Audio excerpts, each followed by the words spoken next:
មាសប៊ុនថេនមួយប្រកួតនេះអាចនឹងធ្វើការធ្ងន់ឲ្យបងប្អូនដោយត្រូវប៉ះជាមួយនឹងកីឡាកររុស្ស៊ីដែលជាដៃគូចាស់របស់ក្របីព្រៃមុខដាច់ពេជ្រសម្បត្តិនៅក្នុងការប្រកួត 8-Man Tournament អញ្ចឹងសម្រាប់ថ្ងៃស្អែកនេះពុកម៉ែបងប្អូនដែលរស់នៅខេត្តត្បូងឃ្មុំត្រៀមទាំងអស់គ្នា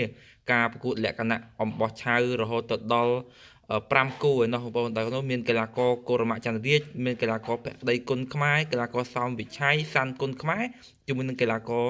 មាសប៊ុនថេនហើយសម្រាប់ដៃគូកីឡាករមាសប៊ុនថេនដែលជាដៃគូចាស់របស់ពេជ្រសម្បត្តិនេះគឺជាកីឡាករជើងខ្លាំងលេខ1ហើយនៅក្នុងប្រភេទទម្ងន់61គីឡូក្រាមនៅលើទឹកដីរុស្ស៊ីចឹងការប្រកួតស្អែកនេះគឺធីមគុណខ្មែររបស់យើង5រូបវាយលក្ខណៈអំបោះឆៅទាំង5រូបតែម្ដងដោយត្រូវប៉ះជាមួយនឹង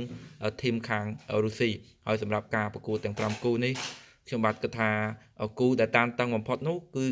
គូរបស់កីឡាករមាសប៊ុនថេនដោយសារតែមាសប៊ុនថេនជាប្រភេទកីឡាករក្បាច់ចឹងការប្រកួតលក្ខណៈអំបោះឆៅនេះគឺអំណោយផលទៅលើកីឡាករដែលល្អដៃហើយដៃគូ